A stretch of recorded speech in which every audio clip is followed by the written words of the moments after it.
Chapitre 22. De la considération de la misère humaine.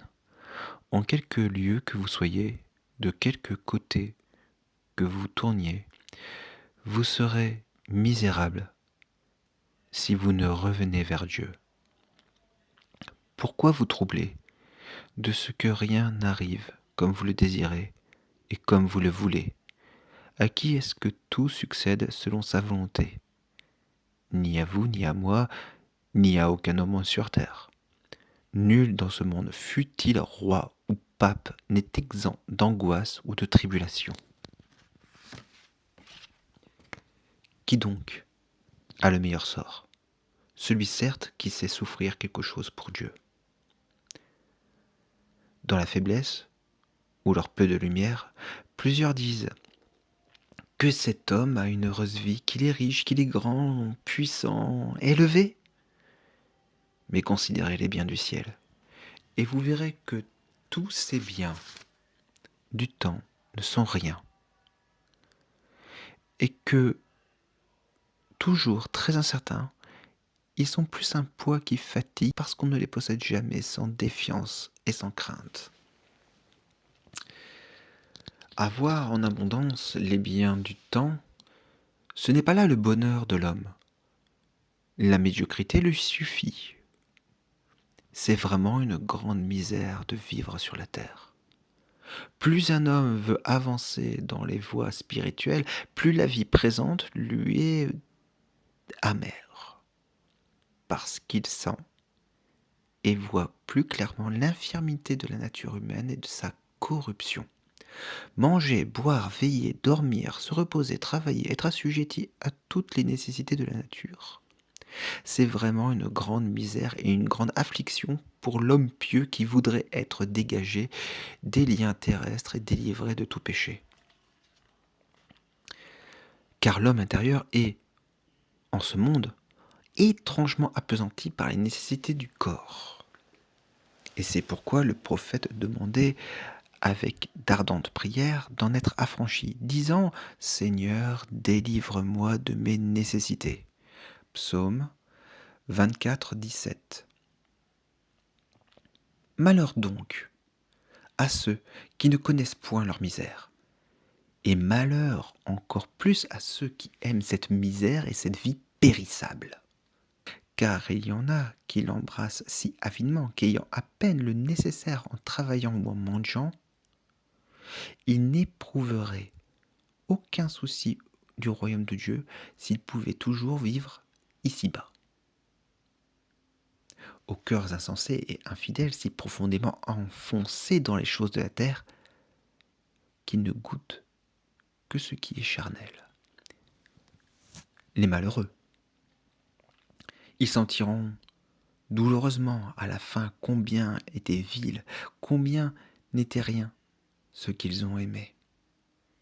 Mais les saints de Dieu, quant à eux, tous les fidèles amis du Christ, ont méprisé ce qui flatte la chair et ce qui brille dans le temps. Toute leur espérance, tout leur désir aspirait au bien éternel. Tout leur cœur s'élevait vers les biens invisibles et impérissables, de peur que l'amour des choses visibles ne leur abassasse vers la terre. Ne perdez pas, mon frère, ma sœur, l'espérance d'avancer dans la vie spirituelle. Vous en avez encore le temps. Pourquoi remettez-vous toujours au lendemain l'accomplissement de vos résolutions? Levez-vous et commencez à l'instant et dites « Voici le temps d'agir, voici le temps de combattre, voici le temps de me corriger. » Quand la vie est pesante et amère, c'est alors le temps de méditer. Il faut passer par le feu et par l'eau avant d'entrer dans le lieu de rafraîchissement. Psaume 64, 12. Si vous ne faites pas violence, vous ne vaincrez pas le vice. Tant que nous portons ce corps fragile, nous ne pouvons être sans péché, ni sans ennui, et sans douleur.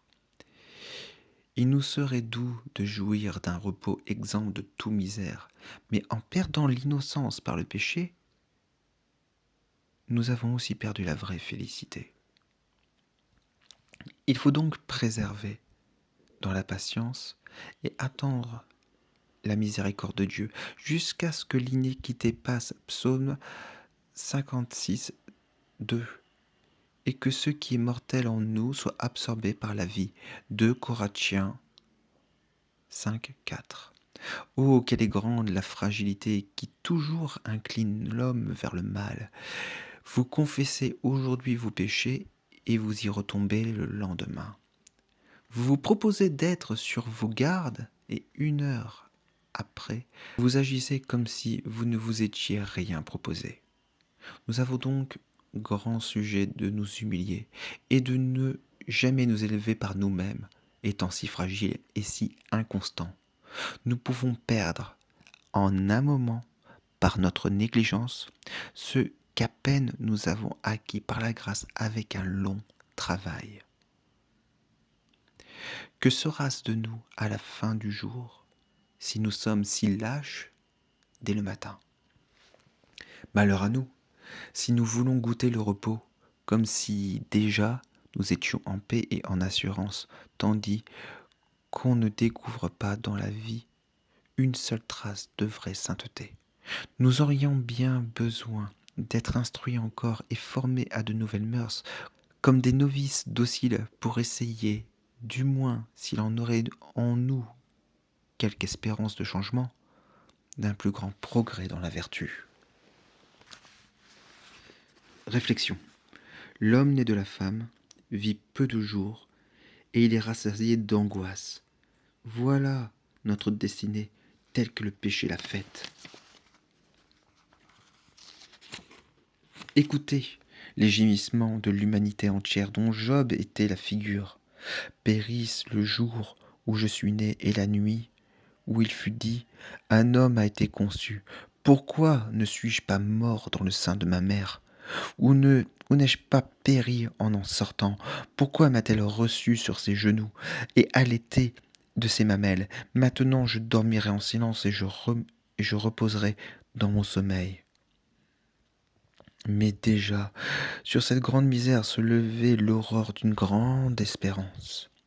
Je sais que mon Rédempteur est vivant, et je serai de nouveau revêtu de ma chair, et dans ma chair je verrai mon Dieu, je le verrai de mes yeux, je le contemplerai. Dès lors tout change. Ces douleurs, auparavant sans consolation, unies à celles du Rédempteur, sont plus qu'une expiation nécessaire. Une épreuve de justice, une miséricorde, une semence d'éternelle joie. Le Christ en mourant a ouvert le ciel à l'homme déchu qui, pour unique grâce, demandait à la terre un tombeau.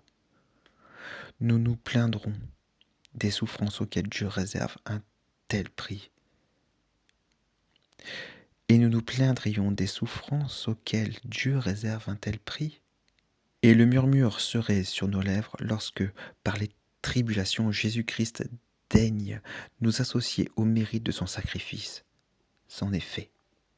Seigneur, je reconnais mon aveuglement, mon ingratitude, et je ne veux plus désirer ici-bas que prendre part à votre passion et d'y participer un jour à votre gloire.